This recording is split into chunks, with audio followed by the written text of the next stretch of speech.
Hello everyone, मैं लोक रंजन आप सभी का क्रिस्टल ऑल के इस ऑनलाइन लर्निंग प्लेटफॉर्म पर स्वागत करता हूं। आज हम बात करने वाले हैं CUET यूजी के हिंदी भाषा के सिलेबस के ऊपर, जिसमें 50 प्रश्न आते हैं, जिसमें से हमें 40 प्रश्न का उत्तर देना होता है। इसमें इस कड़ी में सबसे पहले हम NTA द्वारा जो सिलेबस दिया गया है उसके ऊपर चर्चा करेंगे, जिसमें अपठित गद्यांश NTA द्वारा बताया गया। इसमें 3 सेक्शन है। वास्तविक, जिसमें आपको पैसेज से आएंगे कि कोई रियल घटना है, उसको दे दिया जाएगा, उसको पढ़ के आपको उसका उत्तर देना रहेगा। उसमें से प्रश्न आएंगे, उसका उत्तर देना रहेगा सावधानी से पढ़ के। दूसरा है कथा, जिसमें आपको कोई कथा दिया जाएगा, कोई कहानी, उसको पढ़ के आपको उसका आंसर देना रहेगा। ठीक है। तीसरा है साहित्यिक, इसमें ना मेनली पद्यात्मक रचना रहती है, जिसमें आप लोग कविता कहते हैं, कविता टाइप की रचना रहती है। इसमें से आपको पढ़ के उसका उत्तर देना रहता है। पहले देखा जाता था कि अपठित गद्यांश से एक गद्यांश में 5 क्वेश्चन पूछे जाते हैं, जबकि NTA ने पिछले 2 सालों में एक गद्यांश से 6 क्वेश्चन पूछे हैं, जिस हिसाब से 18 क्वेश्चन इस पैसेज से बनते हैं। उसके बाद आता है मौखिक दक्षता। इसमें वर्णों के उच्चारण स्थान की बात आती है। उसके बाद है भागों का पुनर्निर्धारण, जिसमें कोई वाक्य दिया रहेगा, उसके नीचे सीरियल नंबर के दिया रहता है, उसको आपको अरेंज करना रहता है ताकि वो वाक्य सही हो जाए, वो सेंटेंस सही हो जाए। तीसरा है सही शब्द का चयन।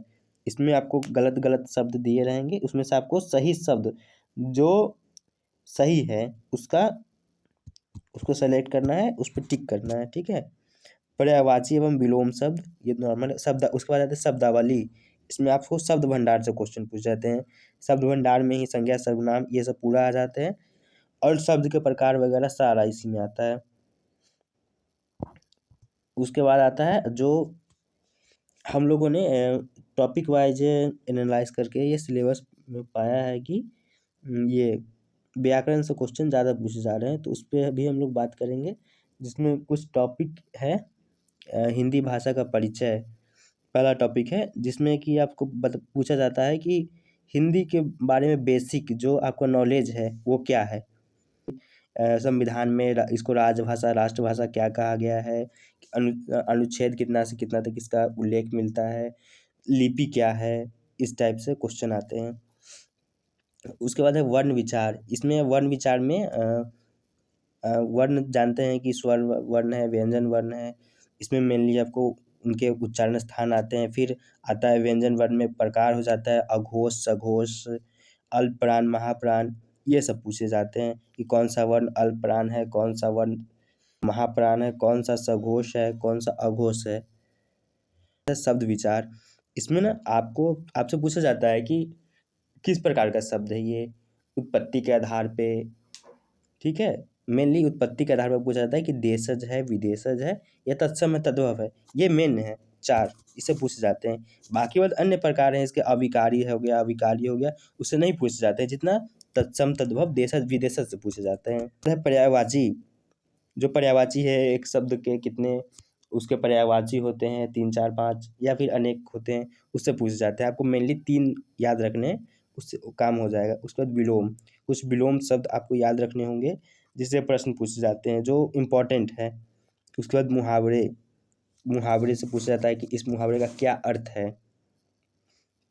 जैसे कि पिछली बार पूछ लिया गया कि सीधे मुंह बात न करने का क्या अर्थ है, इस मुहावरे का क्या अर्थ है। ठीक है। उसके बाद लोकोक्तियाँ, जो लोकोक्तियाँ है उससे पूछ जाते हैं। ठीक है। जैसे कि चले न जाने आंगन टेढ़, इस टाइप से। ये 2022 का क्वेश्चन है, चले न जाने आंगन टेढ़। इसमें पूछा जाएगा कि इसका क्या अर्थ है।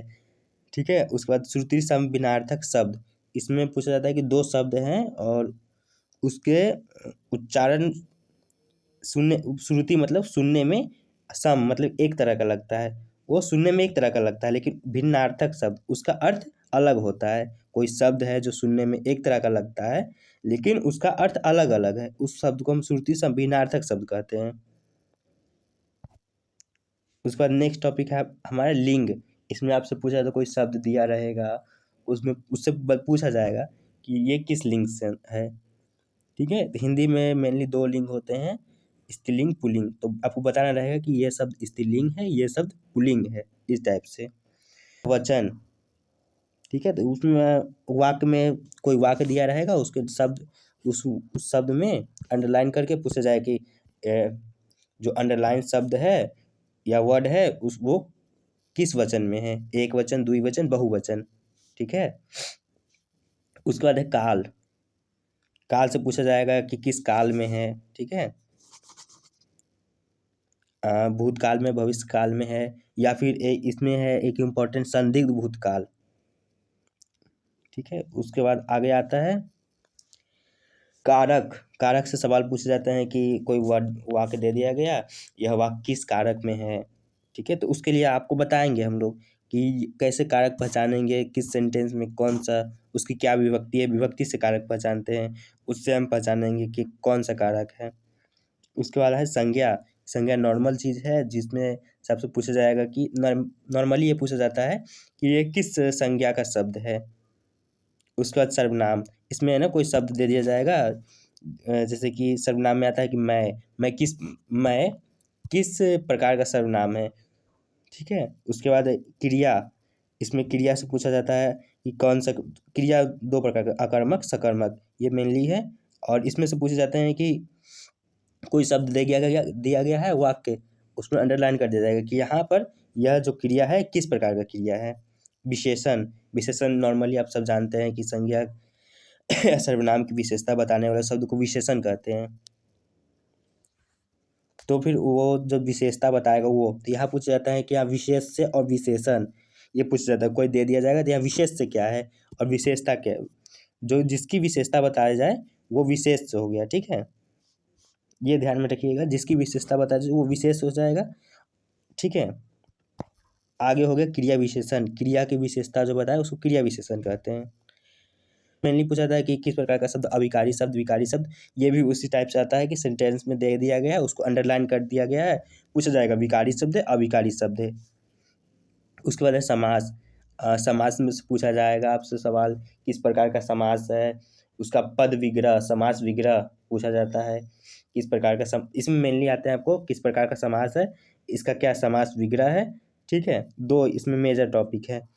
उसके बाद है संधि। इसमें संधि में क्या आता है कि आपसे इसमें पूछा जाता है संधि विच्छेद, ठीक है, संधि करना और संधि का प्रकार। ये संधि और समास 2 मेजर टॉपिक है। उसके बाद है रस। रस से ज़्यादा प्रश्न नहीं आते हैं। छंद, अलंकार, अलंकार से प्रश्न आते हैं, किस अलंकार में है। उसके बाद है साहित्य। तो साहित्य में हम लोग बात करेंगे कि कोई रचना रहता है, उससे पूछा जाता है किस प्रकार की रचना है या किस कवि की रचना है, इस प्रकार से। जैसे कि मैथिली शरण गुप्त की रचना हो गई, कि निम्नलिखित में से मैथिली शरण की गुप्त की रचना कौन है, इस प्रकार से। या फिर कोई रचना दे दिया जाएगी, इसके रचनाकार कौन है, इस प्रकार से भी क्वेश्चन पूछे जाते हैं। और इसमें 2 टॉपिक है, उपसर्ग और प्रत्यय। कोई शब्द दिया रहेगा जिसमें से कोई पूछा जाएगा कि इस शब्द में उपसर्ग क्या है, ठीक है। उपसर्ग मतलब कि जो पहले लगे, ऊपर लगे उसको उपसर्ग, ऊपर मतलब ऊपर से यहाँ तात्पर्य है कि पहले, जो पहले लगेगा वो उपसर्ग। प्रत्यय जो बाद में लगे उसको प्रत्यय कहेंगे, ठीक है। और एक और है सेक्शन है इसमें वाक्य विचार, जिसमें पूछा जाएगा कि वाक्य का प्रकार, किस प्रकार का वाक्य है, सरल वाक्य है या फिर मिश्रित वाक्य है या फिर संयुक्त वाक्य है, किस प्रकार का वाक्य है, ये पूछा जाएगा। इस प्रकार से ना हिंदी में 40 क्वेश्चन हम लोग करने रहते हैं, जिसको धीरे धीरे हम लोग 3 महीने में पूरे सिलेबस को कंप्लीट कर लेंगे आराम आराम से। 3 महीने से पहले हो जाएगा, उसके बाद हम लोग प्रैक्टिस करेंगे MCQ पे, जिससे आप लोग की प्रैक्टिस अच्छी हो। जो PYQ है उस पर, या फिर कुछ इम्पोर्टेंट जो टॉपिक्स है उस पर करेंगे। ये हमारा ऑफिशियल हेल्पलाइन नंबर है। फ्री CUT बैच चालू किया है, जिसमें आप एक नॉर्मल मैसेज के द्वारा उसमें ज्वाइन कर सकते हैं, कोई दिक्कत नहीं है। और आप लोग हमारे कंटेंट को फ्री में एक्सेस कर सकते हो, आप देख सकते हैं। इसके लिए आपसे कोई फीस की डिमांड नहीं की जाएगी, या कोई फीस आपसे नहीं मांगेगा, या फिर कोई इसका चार्ज नहीं है, पूरा फ्री है, फुली फ्री, ठीक है। इसलिए आप लोग इसके लिए हम लोग को आप टेलीग्राम पे फॉलो कर सकते हैं, क्रिस्टल ऑल के नाम से चैनल है टेलीग्राम पे। वहाँ नॉर्मली डेली क्विज होते हैं, तो आप वहाँ भी ज्वाइन कर सकते हैं, जिससे आपकी प्रैक्टिस अच्छी हो जाएगी। उस पर ईमेल है हमारे, उस पर कोई आपको क्वेरी है तो आप डाल सकते हैं। Thank you for watching. ज़्यादा से ज़्यादा इस वीडियो को शेयर करिए ताकि बच्चों को हेल्प मिल सके। Thank you.